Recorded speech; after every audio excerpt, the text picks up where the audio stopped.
It's crazy full circle. 3.5 years later, we get a fight for the belt. I'm defending the belt. He's lucky I'm in this position. He wouldn't be getting a title shot off this Pedro performance. Ilia just has that face that he's just, I would love to knee him right up the middle and break his little nose. DJ, I hate to put you on the spot, but I gotta ask, what are you more jealous of? Sean's height or Sean's hair? Hair. Man, if I had good hair. You say people who aren't over 5'3" aren't men. I was like, I look at it where I'm about to jump in the shower and I just go like Did this. I say that? I don't think I said that. In the journal I wrote, first couple rounds might be boring, but he's going to make a mistake. I'm going to capitalize on it, and I'm going to knock him out in the second round. I wrote that damn near word for word. You know, that's literally what happened. So now, if everything goes well with Chito, you want to become champ, right? Is that what I'm hearing? I want the Sphere in Vegas, Ilia, September, Mexican Independence Day. Oh, it's 15-time world champion Demetrious Johnson. You're listening to the MALLEY. All right, let me know when you're ready, Captain. We're going to fire it off. I'm ready. All right, in 3, 2, 1.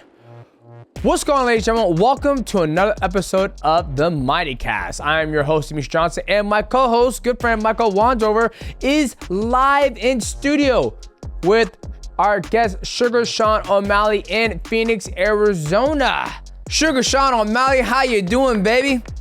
What up, DJ? Thank you for having me on, brother. Absolutely, man. It's been a long time. I think the last time we hung out was during the Fortnite Pro-Ams. Oh, California. I remember we grabbed lunch. Yes, we did. And you actually made it to the finals. Didn't you get like first and second? Or no, I think, well, because I was playing with another pro, so it was like, I think I was playing with Courage. I'm trying to think. Oh, no, that was in New York. I remember I got blacked out around that time, so I don't remember exactly. I remember I got buzzed up at that event. I don't remember what happened. Oh, man, I love it. How you been, man? How's life? I can't complain. Life is good. Life's been good, though. So, zero complaints over here. Training, chilling, gaming, being a dad. Life's good. Love to hear it. Now, right now, you are training for your fight, going against Chito Vera. We'll hit on that later. But the one thing I've always wanted to ask you, and I remember I asked you a while ago, but how you be smoking all that good dank and still be having like, you know, all the lungs to be able to train? Like, I see you, and it's like you're the opposite of, you know, what most people think. Well, that's kind of stereotypical. What an athlete would do. Right? Like you blazing up. I'm a fan of it. I love it because I'm like, even though this gentleman smokes all this weed, he still whoop your mother ass. Yeah, right? I really don't smoke as much as people think. As far as like being a professional athlete, I think I do it better than anybody in the UFC. As far as recovery wise, my habits, my routines, I think I'm on another level compared to anybody in the UFC. So, but as far as smoking, I vaporize it. I use it, especially in camp. I'm not gonna smoke a joint. I'm not gonna smoke out of the bong, smoke out of the pipe, dab. I smoke out of a nice, clean, quality vaporizer. Pretty much once a day, usually around like 5:30, 6 o'clock. You got it down. I got a routine, baby. He's like beep, beep, beep, beep. Oh, it's that time. Hey, Tim, I gotta go, babe. I'll be right back. All right. I do a lot of my zone twos, a lot of my longer workouts, like the 60-minute slower workouts. I do, or lower heart rate workouts. I'll do just stoned out of my tits. Oh my God. Now, do you think that affects, like, obviously, you know, I've heard jiu-jitsu athletes, they'll do it and they just feel like their mind goes to a different place. They're able to explore different positions in jiu-jitsu. Now, for you, do you think that helps, like, with just calming the lungs, calming your body, and just getting your mind in a headspace where it's okay, I got 60 minutes of just chilling and running. Like, it is what it is. We're just gonna vibe out on this run and call it good. Yeah, I think if you can use marijuana as a tool, that you can hyper focus on whatever task you want to. But you have to be able to do that. That's a skill in itself, because you could also get stoned and just completely not do shit and just get lost watching YouTube. So yeah, I think if you use it and to hyper focus on what you're doing, you know, I'll shadow box for 30 minutes, but not like crazy pace, just shadow box, play around, sit on the stationary bike for 15, jog for 15, just kind of break it up into 15, 30 minutes little segments and just, yeah, focus in. That's what's up. Ladies and gentlemen, I can agree with Sean because I see my wife take a couple of hits of some good. And next thing you know, the whole house is clean. I'm like, that shit is amazing. Yes. Keep on doing that, baby. She goes, shut up. Don't worry about what I do. So, okay. So I'm going to go back to the beginning. In high school, middle school, when did your first athletic career begin? Did you wrestle in middle school, play soccer, football? What was the sport that got it all started for you? I remember playing basketball and baseball and soccer at a really young age, like 3, 4, maybe not 3, 4, 5, 6, just playing all the sports. In the winter in Montana, it would be basketball. We'd do indoor stuff. In the summer, we'd do outdoor stuff. So basketball, football, baseball, soccer, all year round since I was, 4 years old, all the way up until high school. Played basketball in high school, freshman year. Played football in high school, freshman year. Played football sophomore year. And then I started kickboxing around those times too. So I was kind of over the school sports. Didn't really get good grades. Didn't really like the whole idea of big team sports. I was kind of over it, and I wanted to try boxing. So I went and tried boxing a little bit, hit some mitts, kind of sparred around. Took a kickboxing fight shortly after that. I think I had 4 kickboxing fights and 4 boxing fights from 16 to 18. And then once I turned 18, I was able to do MMA fights in Montana. So I started doing MMA when I was 18 and just was obsessed with it. Damn, so I didn't know you had a kickboxing background. So you started with kickboxing and boxing. Were you just purely boxing, or were you doing kickboxing? You're like, I think I'll do kickboxing, then go to boxing. Or was it boxing and you was like, okay, I think I'm going to do a kickboxing fight? Like, was it which one was it? I don't even remember, to be honest. I think I started out just boxing, and I wouldn't even call it I started out boxing, kickboxing. It was like, we'd go to the gym and spar. Not like, I had a couple good coaches that would show me how to throw 1-2 and kind of like do that. But for the most part, we were going to the gym, sparring, and that was practice, So, Gotcha. But yeah, it was. Yeah, kickboxing, boxing, and then when I was 18, started doing MMA fights and moved to Phoenix when I was 19. But I had 14 amateur MMA fights. Damn, I love that. Fighting all the time. I was always, when I moved to Arizona, like I realized how lucky I was to have all that experience, because there was guys in the gym that were like pro that had 3 fights total, like a couple amateur, then they turned pro. And I've had 14 amateur MMA and 4 kickboxing, 4 boxing. So I had all this experience, and I thought that was normal. And, it definitely wasn't at the time. And I just had a lot of experience. It's still not normal at this time. Like in 2024, 100%. People are trying to go pro super fast. Like, I just want to get to the big leagues and this. Like, no, dude, take your time, get all the experience you need. I think I had like maybe 18 amateur fights from kickboxing, boxing, shoot boxing, Muay Thai, jiu-jitsu tournaments, and mixed martial arts. Like, Matt was like, you're going to make sure you're fully prepared, because I don't want you to get in the ring or the cage, because, once you go pro, if you get, a loss or a couple losses, it kind of, diminishes your star power, I guess you can say, when you sign with the big leagues.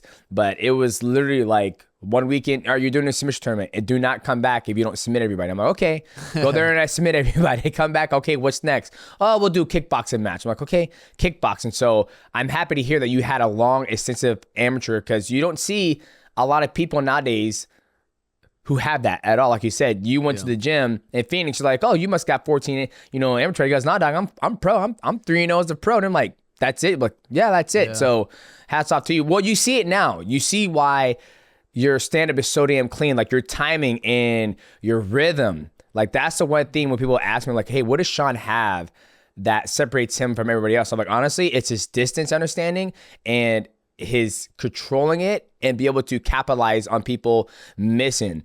Like, when you knocked out, Jesus, what's that Brazilian's name? He was a monster. Everyone was scared of him. What's his name? Oh, no. The Brazilian? Yeah. You knocked him out. Thomas Almeida. Thomas Almeida, yes. When you knock him out, they show it at the gym all the time. I work out at UFC Fit, and they show it all the time when you hit him, and then he fell down, and he was like, "What just happened?" You're like, "Oh, here, I'll come and finish you with a couple hammer fists." I'm like, dude. And then when you did the Aljo, like your timing and catching people coming across the distance with the right hand, the check right hand when you back up. It's just so beautiful. And now I can see how it's transferred over for your long amateur career. This podcast is sponsored by PrizePicks, and we got the Super Bowl right around the corner. We got Sugar Sean on Malley and your boy Mighty. We love doing PrizePicks, and you guys can give it a try. Just go to PrizePicks on your app phone, whether it's iPhone or Android. Use my code Mighty. And what's your code, Sugar? Code Sugar. And Sean, you love using PrizePicks as well, right?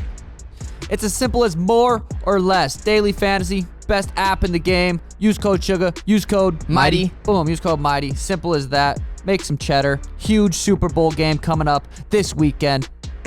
And when you do use our code, either Sugar or Mighty, they will match up to $100 of your deposits. Ladies and gentlemen, make sure you make the right pick at PrizePicks. Now, with that, do you think that's what's helped you be so successful with the counter and the strikes? Because your jiu-jitsu is legit too. Yeah, no, I think I think the confidence I got from knocking, because a lot of those amateur fights, I lost two amateur fights, and they're both to like wrestlers. I didn't learn how to wrestle till I moved to Arizona when I was 19, 20 years old. I had zero idea how to wrestle. I didn't have any good jiu-jitsu. So I was taking these MMA fights just, without any wrestling. I was just trying to knock people out, and I was knocking a lot of people out. So I got a lot of confidence. Like, okay, I naturally kind of fucking, have a nice little whip to my punch. I just got to find their chin, and they'll fall down. And I've done that so many times that I built this confidence, and now I just did it to the greatest bantamweight of all time. So I'm feeling confident. But I remember coming down to Arizona and kind of thinking I was the man in Montana because I was fighting a bunch of bums. I was smoking these dudes, and I moved to Arizona, and I realized really quickly I am not the man. I am everything but the man. I am the woman. I know I can't say that. That's probably sexist. I am being a woman's fine. No, I realized I wasn't as good as I thought I was, but I was always tough, and that's something where I don't.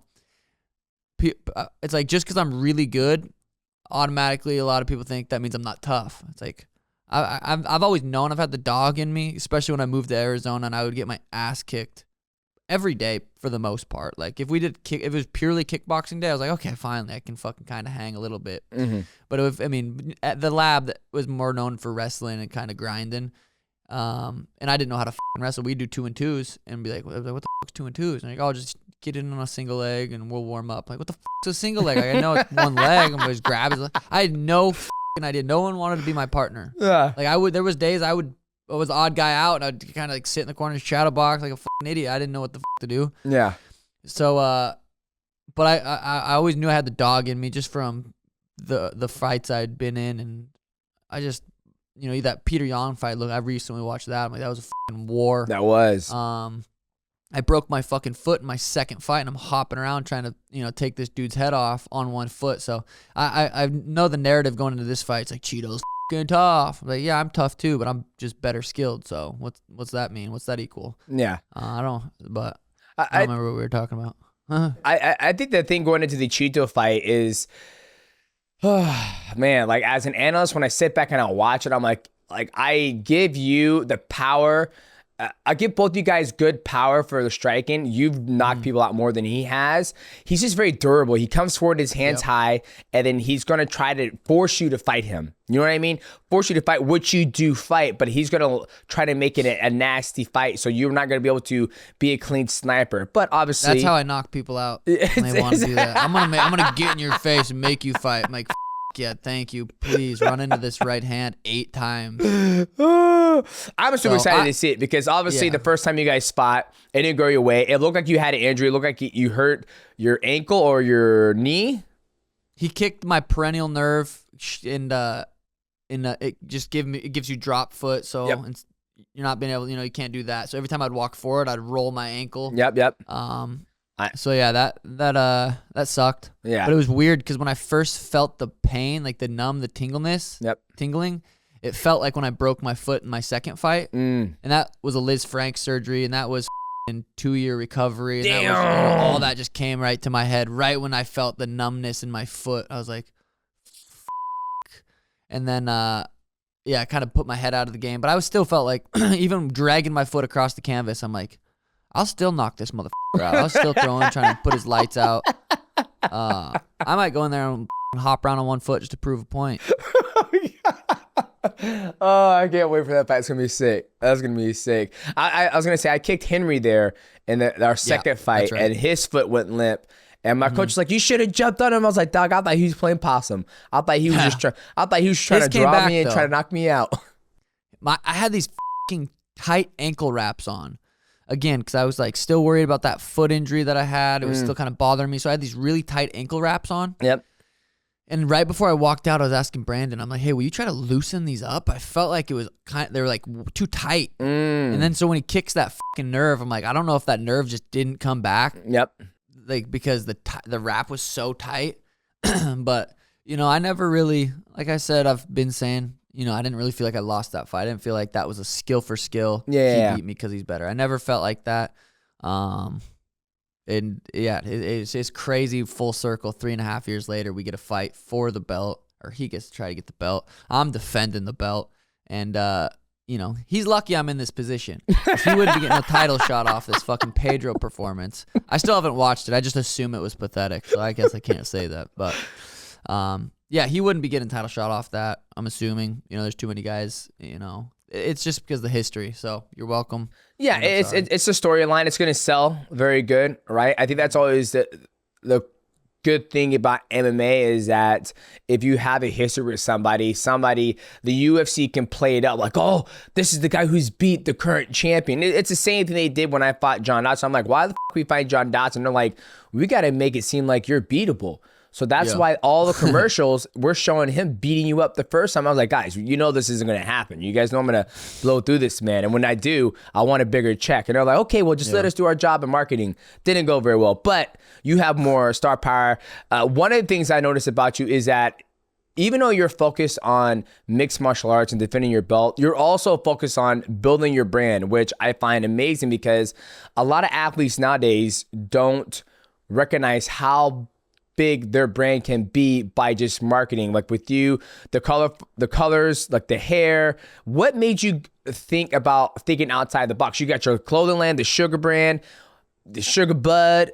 What made you go down this path to like, okay, I'm pretty sure at some point you're probably going to make more money from your brand than you will from fighting because your brand lives on after you're done fighting, right? If you build it correctly. So what took you down that road to start doing that?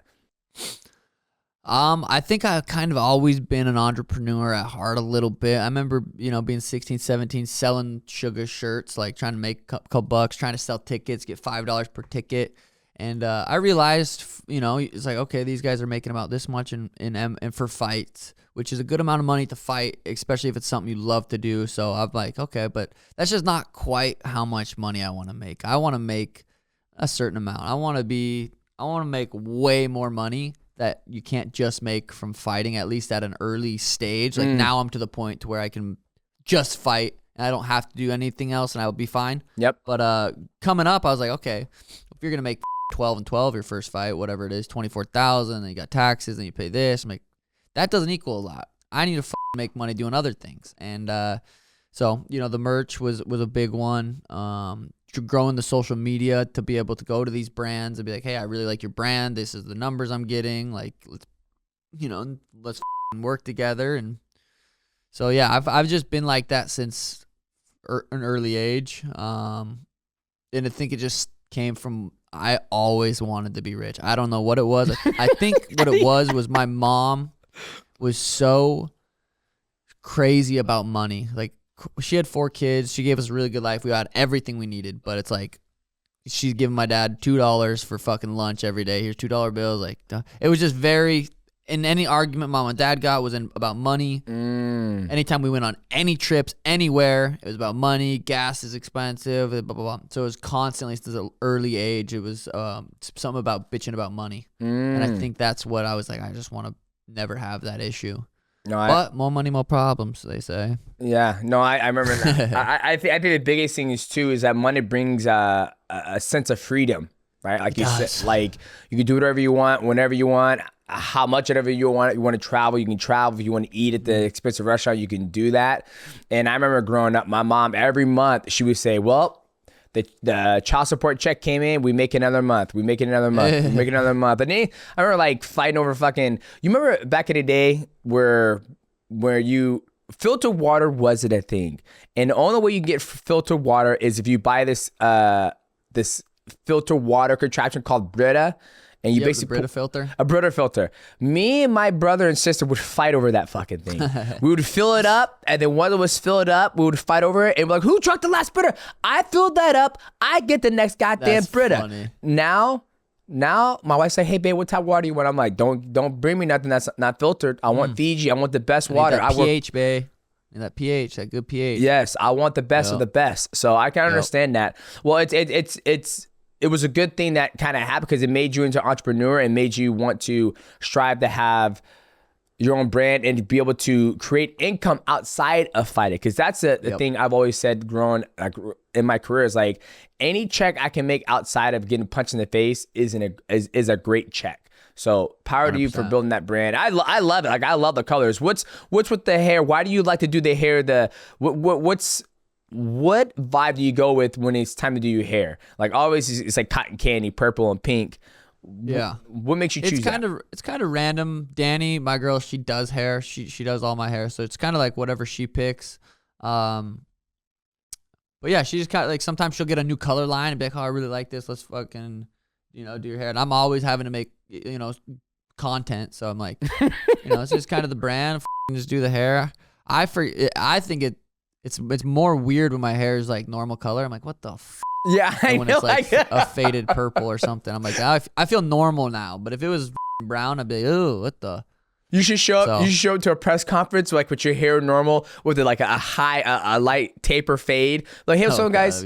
It's Sean. That would be nice. Sean, don't call me Sugar. I'm not sweet anymore. Just call me Sean. That'd be hilarious. Hey, once I evolve back into Sean, the better version of Sean, we'll get there someday, I think. But no, I think a lot of this brand, I'm just building, and then someday it's nice. I deleted Instagram and Twitter off my phone for about 3 weeks now. Just because I was surfing on those apps just way too much. And I'm like, I put him on Blake. I have an assistant. It's on his phone. So anytime I need to make a post, for the most part, he's teaching him how to make the posts for me. And I can kind of, teach that. But if I have to make a post, I'll get on there on his phone and do it. But it's been so nice because I noticed like if I'm driving anywhere, like, I'm not staring at my phone surfing Instagram or Twitter. Yeah. Because usually if I was in a passenger seat, like I would be fucking surfing. Now I'm definitely catching myself not surfing nearly as much.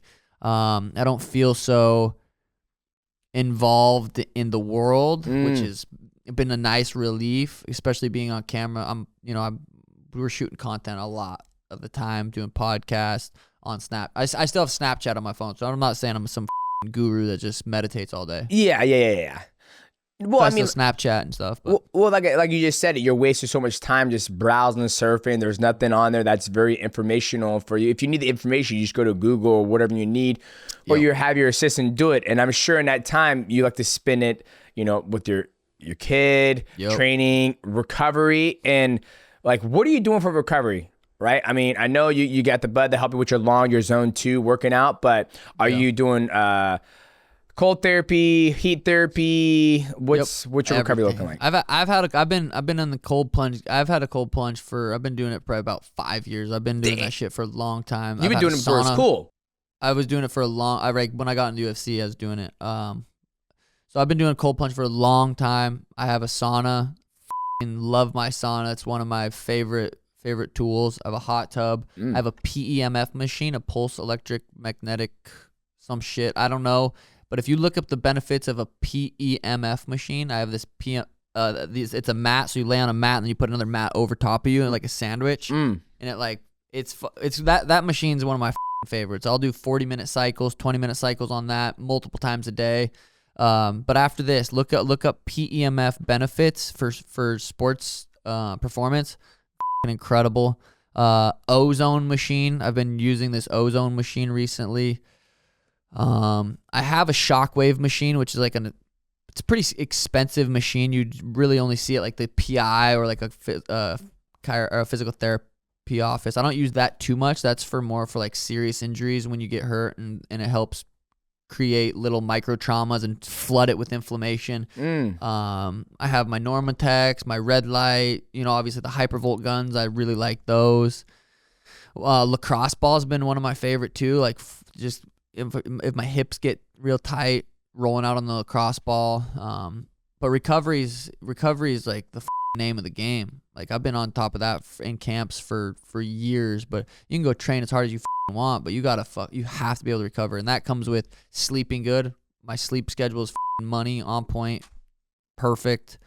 My diet, I have a very specific diet, a nutritionist. We take my blood a couple times a year. He analyzes it. Dan Garner's the best in the game. Been working with him for about 5 years. So like even you say thinking I smoke and I do all this stuff, which isn't bad. That's kind of the persona I put off. Yeah. But like I said, I don't think there's very many people that are dialed as I am. Yep. And I don't really show that as much. And maybe I do transition and kind of start showing that because I'm chasing greatness. I want to be the greatest of all time. I want to defend this belt. I want to go knock out Ilia if he wins. I want to, beat the guys that they say I can't beat and stay dialed. I'm 29 right now. So I got 4, 5, 6 more years depending on, injuries and how things go. But I've wanted to be the greatest since I started, but building that Suga brand, it almost looks like I don't take this as serious as I do.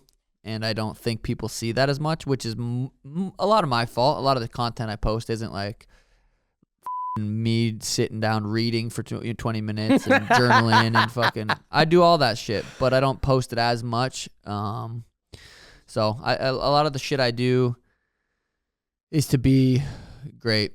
What's going on, ladies and gentlemen? This podcast is sponsored by GFUEL. Now, ladies and gentlemen, GFUEL has amazing products. One of my favorite products is the Energy Formula. Now, it has 140 milligrams of caffeine, which is equivalent to a cup and a half of coffee. One of the cool things by GFUEL is that it's just not the caffeine that you get your energy from, but you also get your multivitamin, so you have a nice consistent energy flow and you don't get dehydrated. Now, how I like to take mine is I take 1 scoop of the GFUEL and I take a scoop of the creatine, and then I go and I start throwing some hammer and iron at the gym. And as you can see, Michael Wonsover has some of the delicious flavors. Michael, what type of flavors we got there, baby? Yes, so we have the Sage Mode, and we got the Clickbait, fueling these workouts.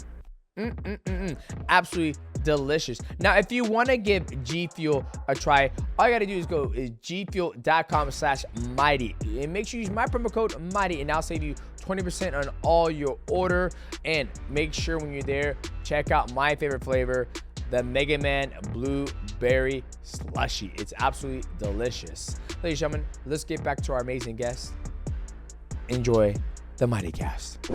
No, I think you doing all that stuff and doing the cold punch for 5 years prior, 5 years for 5 years now. I mean, you're doing it. You were doing it before that shit was cool. It's like now it's a big fat. I started doing. I was training for the Rotang fight, and I found huge benefits from it. I know my wife Destiny. She just started doing the cold plunge. She did it one day, and she went, "Holy shit!" It was the first time ever doing it. It was like 41 degrees. She did it for like 5 minutes, and the next day she went to the gym and ran a half marathon. She goes, "Oh my god, I felt amazing. Like I could have kept on going." I was like, "Yeah, it just helps the body like reset and recover." So, and I think there'll come a point in time in your career where you're going to start posting, showing your fans and everybody out there, like all the recovery you do besides the brand. And the brand is not, I don't want to say it's your persona, but you live it. You know what I mean? Yeah. Like, you know how some people are like, I have to put on this mask to be like, to get my fans. It's almost like Kobe Covington. I'm sure outside of the fight game, he's a pretty nice guy. Right? He's the guy who's helping people bag their groceries. Oh, can I get the store for you, ma'am? Yeah. But when he steps into the press conference or chaos, he's just a total dick, Where you have this brand, you're very colorful, you're very out there, you get the chain, you get the nice watches, which we're going to talk about here in a second. But then on the other flip side of it, you're also taking recovery seriously. You're doing the stuff you need to, your diet. I don't feel like you have to cut much weight. What do you walk around at? 57. So that's actually, that's a lot. That's 20. That's like it's 20. Not fun. Yeah. I was thinking on Friday, last Friday, today's Sunday. So on Friday, we were 6 weeks out from the fight. I'm like, 20 pounds, 21 pounds, whatever it was. I'm like, motherfucker. That's the worst thing about fighting. I'll make the weight. Yeah. And again, I stay very disciplined the further out. Yeah. I know the more disciplined further out I am, the easier the weight cut will be. And I've always been good about that. I've never been like, well, I know I'll make the weight. I'll just suffer a little more. Yeah. I'm more like, well, I'd rather suffer a little bit less this far out and make the weight as easy as possible. But yeah, I walk around 57, 58 out of camp. Or even in camp, really. Damn. Well, that's even going to get, I mean, you're going to get bigger as you get older because that's what I found. I have been. Yeah. I used to walk around 53, 54, 55, and like each weight cut, I realized like I get a little bit bigger after each fight. Yep. Because your body's growing. I mean, you're still growing. You're getting more muscle. Your bones are becoming more denser. Like when we were like, oh man, would you fight at 125? I was like, absolutely not. Like I walk around 150 now. Like that doesn't even sound fun. Right. And I think you're starting to see a lot more athletes like, okay, I'm tired of trying to, I mean, obviously the cut is 135. You could fight at 145. I mean, that's what your angle is next. If you knock out Chito and if Ilya knocks out Volkanovski, that's what your angle for next. And obviously, who knows how big Ilya walks, but at the end of the day, it probably doesn't really matter because you have the striking and you also have the range and the footwork. But I feel you're going to keep on getting bigger as time goes on. And especially with the recovery, your body, the muscles are going to get bigger. You're going to put more mass on. So we'll see what happens. And if you stay with that and you keep but once you stick with that over time, your body's going to be able to be, longevity is going to be in your favor. 100%. Yeah. I'd like to fight as long as possible. Just because I love performing, but you never know. You never know when your last fight could be. Yep. So I just try to, take each fight and just enjoy the process. I enjoy being in fight camp. I feel like I reach a different level of, I grow every fight camp just because I'm so dialed in. Outside of fight camp, like I don't want to act like outside of fight camp after this fight, like I'm not going to go to the club. I'm not going to get absolutely hammered with the boys and make some stupid decisions probably, because I definitely do that. I tend to do that after fights. And I think it's this yin and yang. It's this pendulum. Like I'm so disciplined. I fight and I kind of go, I'm like a little crazy for a little bit, but that's just kind of how I've noticed. That's just how my life is. Lots of very, very, very disciplined for 12 weeks, and then I fight and I get a little crazy for 4 or 5 weeks. And I, slowly bring it in. That's like a third of the camp. Not crazy every day, 4 or 5 weeks. Like I'll take the boys out to Scottsdale. Yeah, we'll go to fucking Vegas. Maybe there's UFC 300s in April. I'll probably go to Vegas for that. So. I think it's good. Don't think I'm trying to judge you at all. I think it's good. I think you gotta have that yin and yang, man. Trust me. After I get done fighting, I'm like, all right, it's time to go, and I just go off and have a good time. I don't display that side of my life a lot, but it's something you have to have. Like, what's the whole point of training and dedicated 8 to 10 weeks to just the same diet, the same routine, wake up, the boxing, the kickboxing, the wrestling, the blah blah blah blah blah. Then after it's all said and done, it's like, all right, I guess we did it. No, you go out, you have yourself a good time, and you don't even, you just ball out. We just enjoy. And I noticed there's definitely not as much peace with that. I find way more peace in fight camp where I'm like, just, I'm not necessarily having so much fun. Like you could say, I've been going to the club with the boys. It's like so much fun. To where sitting at home, staying home, stretching, watching your show, going to bed at a good time isn't necessarily so much fun. It's more peaceful, which I enjoy, and I think that's kind of what everyone would rather have. At the end of the day, is peace rather than having just a crazy amount of fun. But I always enjoy in camp. I'm way more peaceful, less anxiety. Like once you go out to the club, you drink, you wake up the next day, you're hungover, you maybe eat some worse food. Now you have a little bit of anxiety. You don't train like you have been, so you're not feeling as good. So I always feel like I need to go through that and remember how nice it is to feel peaceful. Yeah. But sometimes I can't help myself. Go out with the boys and fucking. I love it. Your watch game. I can't help to notice your watch game. Yeah. When did you get? So obviously I know you like the jewelry, but I feel like jewelry and watches are two different things, especially when you have I'm assuming you have a collection, correct? Yeah, I do. Okay, so when you have a collection, having a chain, jewelry, that's different. When you have a watch collection, what made you start collecting watches? Like I know you got an RM. And I'm sure you got Rolexes. What you got? What you got in that little collection of yours? Yeah, so the first, I never been, I don't think anyone's really a watch or jewelry guy if you're broke. If you don't have like money, you're not going to have like a full collection. So I never had, I've been broke my whole life until, I got into the UFC and started making money. So I didn't really give a about anything. And then SteveWillDoIt gave me, I went to Miami, met him. Steve is a absolute legend. It's like the first night or second night we're hanging out, and he gifted me this rainbow AP, this iced out rainbow AP. Damn. And it was fucking beautiful. You know how much put, dude? There we go. There we I never go. even had a watch before. Knock about the watch now. I was like, oh my gosh. I threw that thing on. I was like, holy shit. I'm a whole new man. So I was like, I liked the way it felt. I mean, to get that as your first watch, it's gonna be hard to just constantly upgrade for that. Yeah, but so I got, it was a crazy gift. Still one of my favorite watches by far. But then after that, I think I got a couple basic Rolexes, like basic like what's it called? Just like a regular Rolex, no iced out. And I gave one to my dad, kept one. Got a couple iced out Rolexes, which they say, oh, don't do that because then you can't, return them, or it's not as good an investment. Yeah. Because you altered but it. It's iced out, and I like the way it looks. So I have 3 iced out Rolexes. One's that's pink, beautiful pink. One's orange, and then one's just regular diamonds. And then I got my first Richard, and then I had that for a while. And then I wanted to upgrade because I really like this one, but this one was way more expensive than the other Richard. So the other Richard I got, because I just wanted a Richard. I'm like, that's just it's like a status. It's for me in my mind at the time. Like, it's a symbol. It's you need one for whatever reason. So I got one, and then I really liked it. And but then I saw this one. I was like, let me fight one more time, then I'll trade that one in and then pay the difference. So now I'm rocking this one. I really like this one a lot. It comes with a pink, or you can get a pink band for this, like a light pink band. I haven't found one yet. I haven't got one yet, but yeah. So I'm rocking the Richard today. Nice. Well, yeah. If you have an AP, give it to you as your first watch. I mean, that's especially a rainbow one. And if it was factory set, which I'm assuming it was.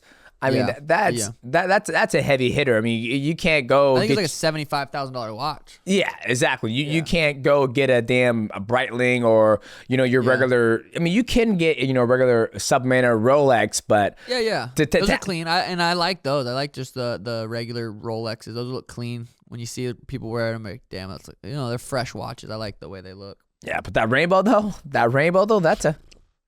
It's a beautiful watch. It's beautiful. Yeah, that's what's up. All right, gaming. We'll be remiss we're not talking about gaming. Now, right now, what are you playing? You playing Call of Duty? You playing Fortnite? What you got going on in the console? Yeah, I actually quit gaming, quit streaming for probably over a year. What? After the Peter fight, I quit gaming. I was like, all right, my next fight's for the belt. I'm fucking just going to dial in extra, kind of. I never really felt like gaming was taking away anything, or else I wouldn't have done it. But looking back, I was like, okay, if I'm spending 2 hours, I started putting more of that time into recovery, and so I stopped gaming for a year, and then recently, probably within the last couple months, I started gaming again. Not nearly as much as I would, because I was putting in 2-3 hours a day, every single day. I've been streaming for like 6 years or whatever it was, like a long fucking time. Not as long as you're an OG streamer. Yeah. But I was streaming for a long time. We're back on the sticks. We're back on Call of Duty, like it never left. It's fucking it's crazy. It's like the same game. It's a little bit smoother now, but I've been enjoying playing some Call of Duty for an hour, 2 hours with the boys every once in a while here or there. Just playing, having little kill races, talking shit on the mic to the boys. Missed Twitch fam because, I had people subbing for 60 months in a row, and then, I took that little leave, and so now I'm back talking to the Twitch fam. I fucking enjoy it, and it's a lot of fun. That's what's up. Because I always felt like when I would stream or game, it was almost kind of like my release. It's almost kind of like my recovery time. But mentally, I would be stimulated because I had to entertain. Exhausting. It could get super exhausting. So now I find myself playing games more off stream, just going to my office, turn the lights off, clocking maybe 45 to an hour Street Fighter 6, and then maybe 30 minutes of Escape from Tarkov, and I'll come up. My wife's like, "You're like a brand new person." It's like you get out that inner kid in you. You get out your imagination. And I know some athletes are the opposite. Are like, no, gaming is like I can't do it when I'm in camp. It just destroys me. I get addicted. Like Jens Pulver was the worst. Like he would be late to the gym all the time playing World of Warcraft, and then we were like, "Dude, what took you so long?" He was all, "I had to finish this raid. I'm sorry. I'm like, okay, all right. Well, it is what it is. So, are you still streaming on Twitch? Are you on Twitch or Kick or YouTube? What are you streaming on now? I went to YouTube. So I went from Twitch to YouTube for a little bit. Stopped streaming for a long time, and then I went back to Twitch recently. So I'm back on Twitch, and it's nice. People come in. I have like 300 viewers or whatever, and be like, "What the f you? Why don't you?" I'm like, I like not having a crate. If I had like 10,000, I'd be like, "This is a little overwhelming." I like having my regular people in chat, talk to them, have a good time. It's like every once in a while you'll get a fucking dork in there, and then the mods just block them. But it's nice to be able to have just a little conversation with the regulars. There's people that I can go live right now, and I could name 10 people that are going to be in there, guaranteed. It's cool to interact with the fans like that, and love game. I've been gaming since I was a little kid. So it's fun. What's your favorite game of all time? I think all time. I mean, the Fortnite days were crazy. That's when I broke my foot and I had surgery and I was gaming. Like there was days I'd put 10 hours in. Like, damn. Yeah, 10-hour streams, just going fucking hard, playing Fortnite. I was so addicted to that game. It was bad. At one point, it was bad. But yeah, Fortnite's probably one of my all-time favorites. It's recency bias, like Call of Duty. The resurgence is so much fun. You die, you fly right back in. It's pretty much all I've played the last 7-8 years is Fortnite or Call of Duty. So those two are just like, I remember being obsessed with Mario and Donkey Kong, 007 at one point. There's OGs. Madden. I was absolutely addicted to Madden when I was in middle school, high school. Yeah, there's just a ton of games, good games. That's what's up. It's crazy because Fortnite and Call of Duty have been on the top of the food chain for so damn long, every year, and especially with the streaming space, the esports space. Everybody, wants to see who's the best Fortnite player, who's the best Call of Duty player, and they're always coming with new maps and new skins, making new acquisitions of like now you can be. I think I saw one dude running around as Spawn on Call of Duty. I'm like, what the fuck? I was like, when is Spawn getting the game? And I think I saw one person as Texas Chainsaw Massacre. I think Snoop Dogg's in the game at one point. Might still be. Yeah, like that. I mean, that's just an endless money pit. Like, just keep on making deals with different influencer brands. I won't be surprised one day we're gonna see you in the damn game. I need a Suga skin. I don't know why they throw some of these guys in there with them. Like, these guys don't fucking game. I'm a true gamer. Throw a Suga skin in there. If you get a Suga skin, I'll buy it. Running around, I'll support running around you. in my green shorts with my fucking UFC gloves on, no shirt. It'd be hilarious. The bullets you shoot out of your gun to come out peak purple. It's like, yeah. Oh god, that'd be sick. Okay. Punch people melee with a fucking dude, that would be sick crazy. because one shot too. Now they have I saw there's a guy named Unk and he basically suplexes people when they're down. Like he picks them up and suplexes them. I was like, yeah. You can suplex people in the game now? I was like, oh my god, they keep on reinventing themselves every single year with different skins, different mechanics of the game. Yeah. And that's why they're go to first person shooter when it comes to that team deathmatch style, not extraction and loot or. I think Battle Royale, it's getting there. I mean, I think H1Z1 and PUBG will always be OG king to me, but I never played either of those. Oh, man. Or Apex. Apex is... I don't like the bullet lobbing. I never got used to the shooting of the bullets. Yeah, me neither. I played it once. Yeah, I couldn't do it. But H1Z1, like, in its heyday, like when it first came out, it was tits. It was peak performance. Peak. Oh, man. All right, so talk about game, we talk about watches. Now let's get back to combat. So now, if everything goes well with Chito, you want to go up and fight Ilia Topuria you want to become champ, right? Is that what I'm hearing? Yeah, I want to become champ. Illia just has that face that I would love to knee him right up the middle and break his little nose. I'd like to do that. So that's that. I'll probably head out to California and watch that fight. Illia versus Volk, gonna be a fucking sick fight. Oh yeah. And when I think of who's like some of the most skilled fighter that I've ever watched, Illia's up there. Yeah. Yes. Like Illia's fucking dangerous. He's one of the best I feel like all around martial artist. He's so skilled. So it's nothing like I don't think he sucks. And I want to go out there. I think he's very, very dangerous. But I also think I'll put his lights out. So it's a nice little mix. I always laugh when you post on Twitter and you say people who aren't over 5'3" aren't men. And I was like, I look at it when I'm about to jump in the shower and I just go like Did this. I say that? And then you. I don't think I said that. No, I don't think I. Michael, what did he say? You sent it to me. I said a list of grown men that are under 5'5". Is that what I said? Yeah, and then I sent it to DJ, and I'm like, "Oh, look at this!" And then DJ's like, "I'm not gonna respond." Well, I love it. I like that. I was like, you don't give off what's it? Short man syndrome. The only reason that works is because those guys, it drives them crazy. That's the only reason that works. If they didn't give a like you, like it wouldn't work. But I know Cody. That drives him crazy. Henry drives him crazy. So I know it drives those guys crazy, so I got to push their buttons. Yeah, no, I love it. I laughed so hard. When I saw it, when Michael sent it to me, I just started chuckling. I was like, oh, I love Sugar House.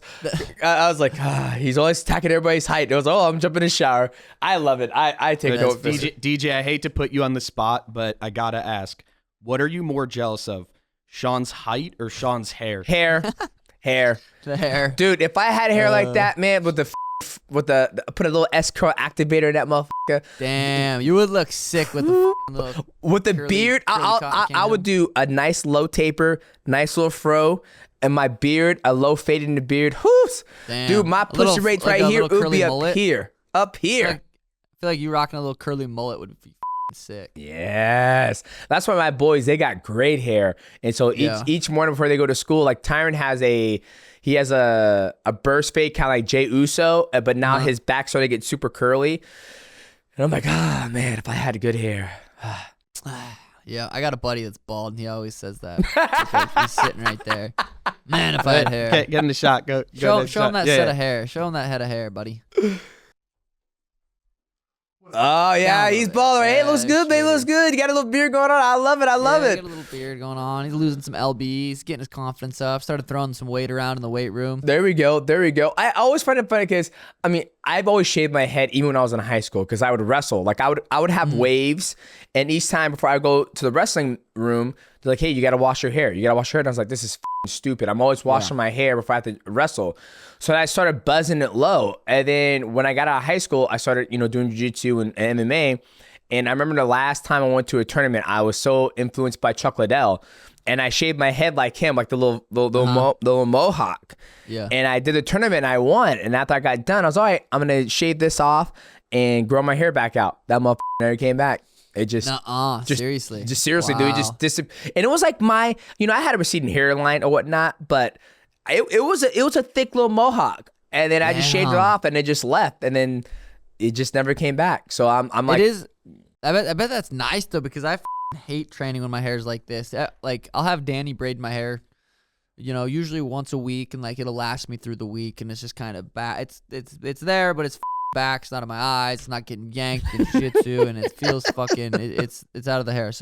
Or out of the face. It is annoying as when it's just flopping around, getting pulled everywhere. It's in your eye. So yeah, I don't know. Sometimes I just like to. It's almost kind of like a running joke for myself. Kind of like my persona. Like if I see someone who has good hair, I'm like, wow, that guy's got great hair. Like my buddy, he had great hair. We trained together. His shit's all gone. He's thinking about going to Turkey and getting his shit all put back in. And I was like, well, you can, but your head's shaped like an egg like mine, so I don't know if it's gonna look good anyway. So yours look. You look good like that. That's clean. It's fucking. Thanks, it looks good. Thanks, baby. And your probably feel extra. I know when my hair's braided, holy shit! I'm like, good luck hitting this little head of mine. I feel fast as. The aerodynamicness is just like when I'm in that octagon, I'm like, there ain't no way anyone can hit me. I'm too fucking aerodynamic. Oh, I love it. DJ, do you still got that Joker wig on the ground? I do. It's over there. Go put it on. Put it on. Show Sean the hair so we could match hairstyles. And we go. that's literally how I feel my hair is on like most days. Like that's how I roll into the gym looking like that. Like this? Yeah, because I don't fucking do. I'll only do my hair when I have to go do a Happy Dad commercial. That's literally how my hair feels 90% of the time. I have to go to a commercial after this, so Danny has to do my hair. So that's why I'm trying to wear this mic like on the back of my head, or this headset on the back. But yeah, for the most part, that's kind of how my hair feels. Oh man, that's too hilarious. That is too damn hilarious. Oh man, we got a game sometime. I know I'm not into Call of Duty, but we got to get together and do a little gaming session for the fans. I mean, they'd love it. We did the Fortnite one. That was pretty good. The Sugar Show. They called it Mighty Sugar Show, and that did. You got to jump. You'd have some fun running around with me, Tim. We'll have Tim on. I usually game with Tim, but we'll get a quads. So 4 of us, me, you, Tim. We'll find another, and we'll run around Call of Duty Resurgence, talk some shit, play some. We like to do kill races, so we'll have like 2 versus 2. Yep. And whoever gets the most kills, and like we'll do like $5 games where you have to PayPal your fucking bottom pays top, or we put some money on the line. Never a lot. But it makes it way more fun. I love it. Before we, I want to talk. I didn't get a chance to talk about your relationship with Tim, right? I remember you were talking about in the past about, before you had a coach, you had all these different coaches, and then you've always had Tim in your back. But then you're like, you know what? I think I'm just going to make Tim my full-time coach. I want him to oversee everything. And you guys became, this little dynamic duo where you guys have a good relationship, coach and teammate and partner. Like, there's a guy at my gym. He's got a shirt of you guys. He doesn't even wear my shit. He's wearing a Tim Welch and Sugar Sean O'Malley shirt. And you see funny. Tim on there and shit. And I'm like, what I got a shirt like that. But talk about your guys' like relationship as, best friends, fighter, coach. Talk to me about that. Yeah, I think it works so well because I've always been rebellious. I've never really taken authority good. So I think it works so well because Tim's not like, I create my entire schedule. I make my own schedule. And everyone trusts that I want to fucking win the fight more than anybody. Yeah, of course. Like, I need the people around me to want to win, but I need to fucking want to win more than anybody. And I know my body more than anybody. So I create my own schedule, and I don't really have anyone telling me, hey, I think, I take advice, and I obviously love advice, and I want them to, put it in. But if I'm like, no, I need to do this, I don't want someone being like, I don't think you should. In a sense, I guess that kind of sounds worse, but he lets me do my own thing to where it's not trying to overcoach or anything. But then also when it's time to hit mitts or he's lining up sparring, I trust him to do those things, and then I trust Brandon Harris to do my strength and conditioning. I trust Dan Garner to do my nutrition. So it's like I think it's just they trust me that I'm gonna show up. I'm gonna come. Like no one's got to say, "Hey, why aren't you at the gym? Hey, you need to show up early." I would get to the gym 30 minutes before every practice to warm up before the warm up. It's just I've learned that over the years. I need to do that, prevent injuries, and that's just how it is. But yeah, Tim and I's relationship just works. We're just we like I said, we play Call of Duty together.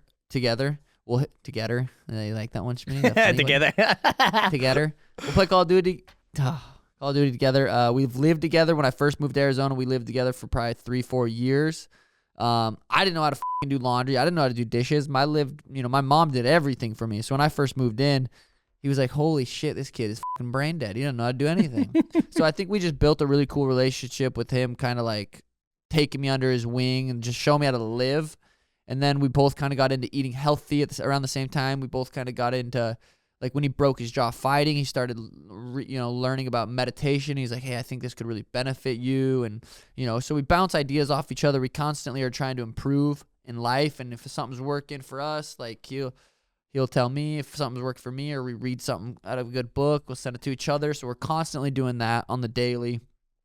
And then, yeah, we've been, friends for 10 years. We just have good chemistry. I trust him that he's gonna, in the corner especially, like I think you go back, watch the Peter fight, there was a couple times that he gave me really good advice, stutter step, throw that left hand over the top.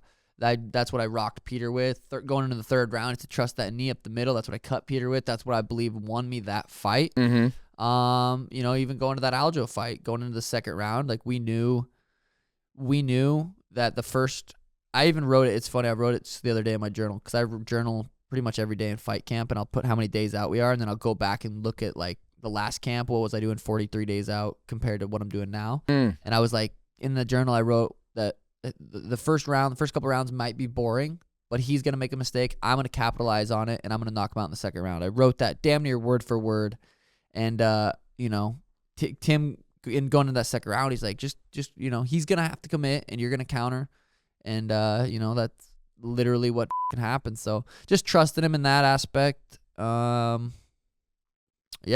And he does a good job living what he, preaches as far as meditation, eating healthy, you know, continuing to learn, reading, just, you know, doing his thing. And, he's growing his gym here. That's where we're at right now in the pod studios at Tim's gym. And he's built a really, really cool community at the gym. So yeah, just good vibes. I think me and the wife are going to be out there, I believe, in a spring break for my kids' spring break. And I told Michael I might come out there and do a little grappling with Tim. Dude, 100%. And you as well. I might want to spar you just to feel some of that speed. Let's do it. I haven't sparred in a year, so you're going to have to take it easy on me. I'm not as good. I feel like I'm a good, I feel like I'm a good partner. I feel like I'm very controlled. Depending on, you know, sometimes you get a new guy coming to the gym and I'm sparring him and we're leading up to a fight. It's kind of a war sometimes. Like, yeah. I went to war on Friday. Yeah. But if we were pecking around in the cage, fucking, I feel like there's no injury worries. You know, I feel like I'm a good partner. But yeah, grappling will be fun. You definitely got to come in and fucking. Yeah, pop in. Is Tim still competing in grappling, or is he just solely focused on being there for you and building his gym and the podcast? No, he was training for what the was it? Was it ADCC trial? He was training for something recently. Really, he was getting in good shape. He had something coming up, and he fucking shot a 3-pointer 45 minutes into our basketball and tore his Achilles 9 weeks ago. So he's in a boot right now. He's getting his boot off here before too long, but he got surgery right away. And then he got stem cells. And he's on peptides, and so he's trying to do everything he can to kind of come back as fast as possible. But yeah, he tore his Achilles. So, but he still wants to compete. He still loves coming in. We do competition training Monday and Friday, and fucking he's in there pushing, you know, working hard. Damn, I had a buddy who just tore his Achilles playing football. He's like 40. He just hit 40, and he was running around, and he's like, man, I was running around playing football, and I tore my Achilles. And he had surgery, and he's just now getting back to full-time training. He did the peptide. He didn't do stem cells because, you know, I hear mixed feelings. Like, I've done stem cells before. You know, I've had buddies who've done peptides, you know, BPC 157 and TB 500, and they swear by it. And he was on that, and then now he said he feels completely back to normal.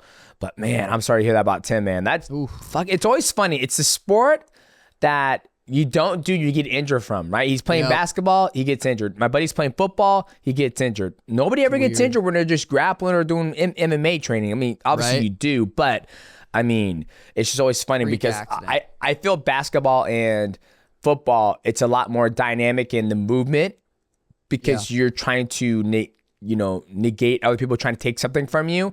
Yeah. But damn, I'm sorry to hear that. Michael, I know you sitting there, you're chopping the bit. What you want to ask Suga? We got him. What you want to talk to him about?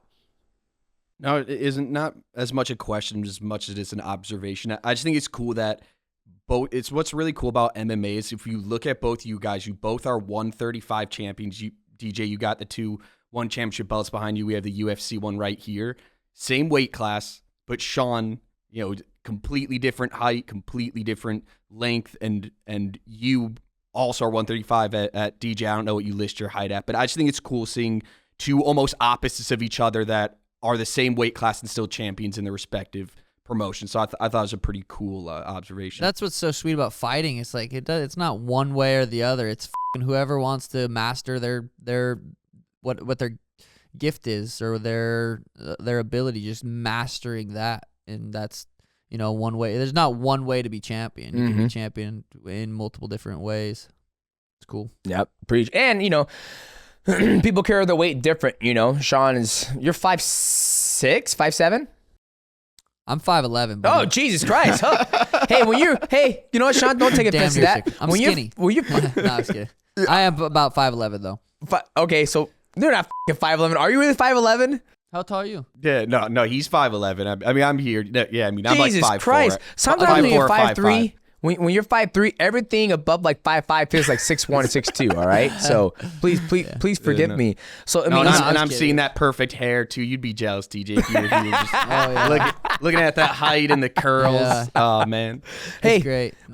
When you get close to him, tell me how it smells tomorrow, okay? It should smell good today. I shampooed, conditioned it. It should be fresh today. I even put deodorant on today for you. Rarely put deodorant. I always forget for some reason. I'm like, God damn it! I'm never like the stinky, but I'm like, I got a little. So I've been trying to be better about that. Hit a little deodorant. Yeah.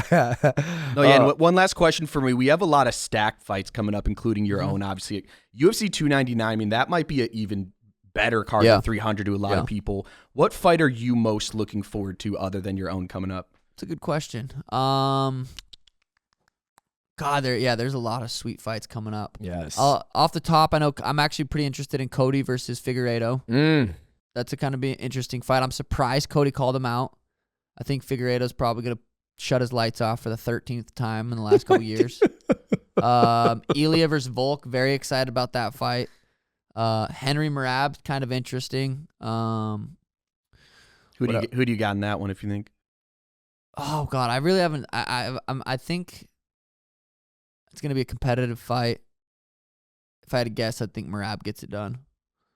I think he's just in it more. I think Henry's coming back because he's broke. He doesn't have any money. He doesn't know what else to fucking do. If I had to guess. So I think Merab might get that one done. Connor Chandler, I don't know if that's happening. I keep hearing, that one. I said Ilya Volk. Yeah, Ilya Volk's fucking sick. Who's Paulo Costa fighting? Costa versus Whitaker, yeah. Whitaker, that's a sweet fight. Costa's always fun to watch. If he makes it to the fight.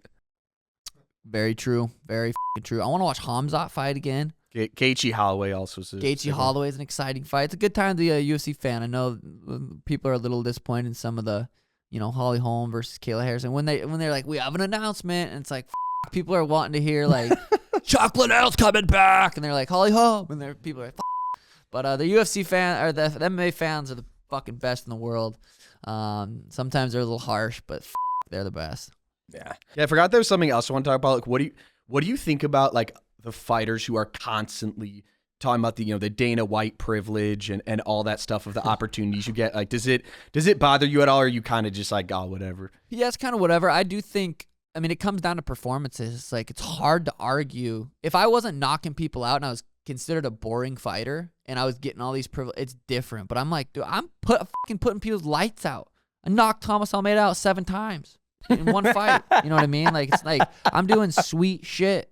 There's nothing, Dana's not in the octagon telling that guy to wait, let Sean punch you now. It's not like that. I'm putting in the work. I'm going in there and putting in the work. So it's like, I don't really get it. That's one thing I will say about the sport is that you create the opportunities, right? Absolutely. Like, every athlete gets the opportunity to get in the cage and, do something amazing. That way people talk about you on Sunday and Monday, and you're making it a top 10 countdowns of ESPN plays of the weekend, right? Like, that's one thing I do miss when I was fighting, was when I would come home after fucking, throwing Ray Borg up in the air, and you're in the airport and you're grabbing a beer, and next ESPN top 10 plays of the weekend. Oh, check this out, John. Look at this guy, 5'3", little boy, throwing this man in the air and catching him up. It's like, I created that opportunity, right? Dana 100%. Didn't do that. Hunter didn't do that. Nobody did that besides me and my team working extensively. So with Sean, people say, oh, he gets Dana White privilege. Like, no, I'm in there and I'm knocking motherfuckers out. I'm in there putting on good fights against Peter Yan and Aljamain Sterling. Like, we all get the opportunity. It's up for the athlete to be able to capitalize on performing under the bright lights. And that's what, Sugar has done. He's just so sweet. He's been able to do that time and time. And then hopefully when he fights Chito, he can create another opportunity. And then him and Ilia Topuria can lock up, and then he get the opportunity to become a champ. And I mean, right now it's a great time to be a fan of mixed martial arts because there was a little lull in it, my personal opinion, where, you know, for me, I get invested. There's so many great fighters in the world, so many. Yeah.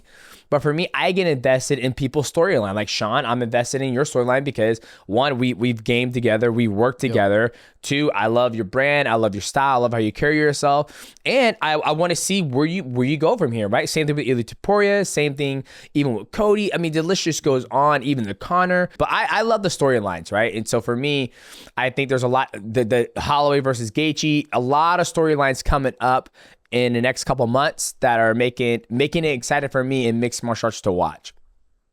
Yeah, no, I feel the same way. I thought for sure they were gonna do like Izzy versus DDP. What if they did Hamzat versus DDP?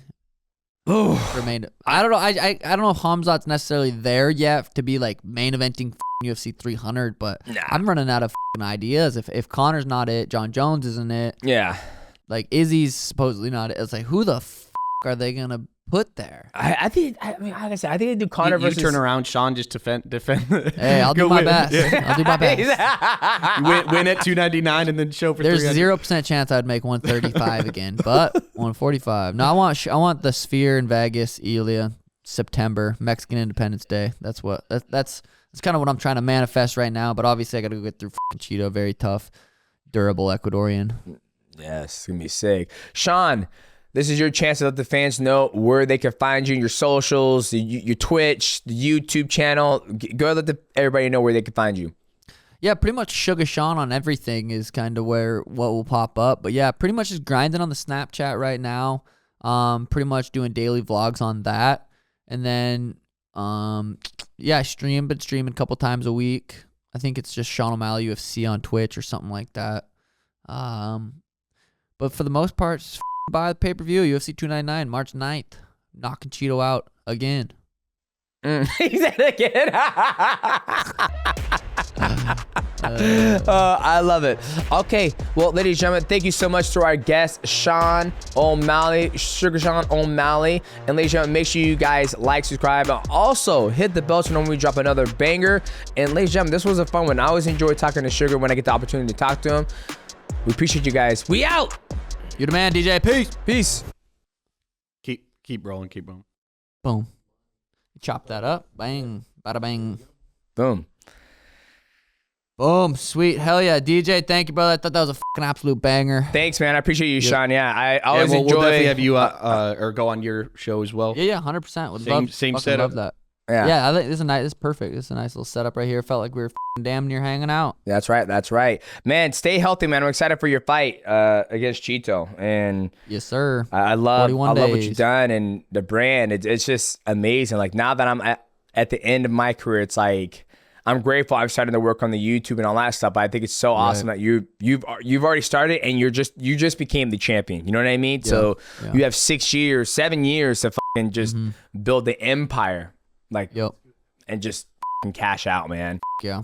That's the plan, baby. All right, DJ, you have to go. I'm going to go stretch a bit before we have to sit down for another hour pod. Appreciate you, bro. Peace.